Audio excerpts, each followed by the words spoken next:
জামালপুরের সরিষাবাড়িতে বাস মালিক ও শ্রমিকদের মধ্যে এক রক্তক্ষয়ী সংঘর্ষের ঘটনা ঘটেছে। তুচ্ছ ঘটনা ও বাসের হিসাব সংক্রান্ত বিবাদকে কেন্দ্র করে রণক্ষেত্র পরিণত হয় স্থানীয় বাসস্ট্যান্ড এলাকা।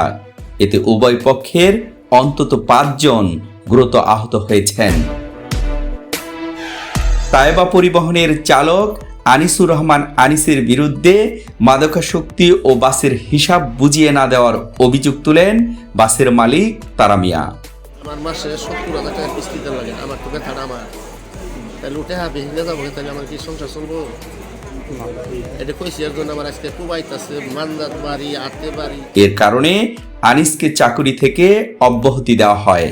বিষয়টি নিয়ে বৃহস্পতিবার রাত 8টার দিকে বাকবিতণ্ডার এক পর্যায়ে উভয় পক্ষ দেশীয় অস্ত্র নিয়ে সংঘর্ষে জড়িয়ে পড়ে।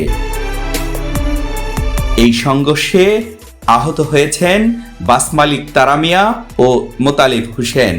অন্যদিকে শ্রমিকদের মধ্যে আহত হন ইউসুফ আলী, সাইফুল ইসলাম ও শিবলু মিয়া। আহতদের উদ্ধার করে দ্রুত সরিষাবাড়ি উপজেলা স্বাস্থ্য কমপ্লেক্সে ভর্তি করা হয়েছে। উল্টাপাল্টা কথা আজকে সন্ধ্যার পরে উল্টাপাল্টা কথা বলার কারণে পরে ওনাকে 4-5 জন মালিক কর্তৃপক্ষ ছিল, তারা বলতেছে যে কথাবার্তা ভালো রকম, তখন এই যে মালিকের তারা খবর পেয়ে সরিষাবাড়ি থানা পুলিশ দ্রুত ঘটনাস্থলে পৌঁছে পরিস্থিতি নিয়ন্ত্রণে আনে।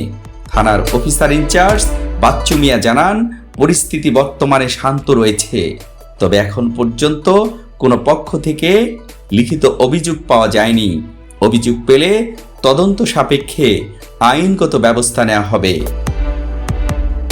ঘটনার পর থেকে এলাকায় থমথমে পরিস্থিতি বিরাজ করছে।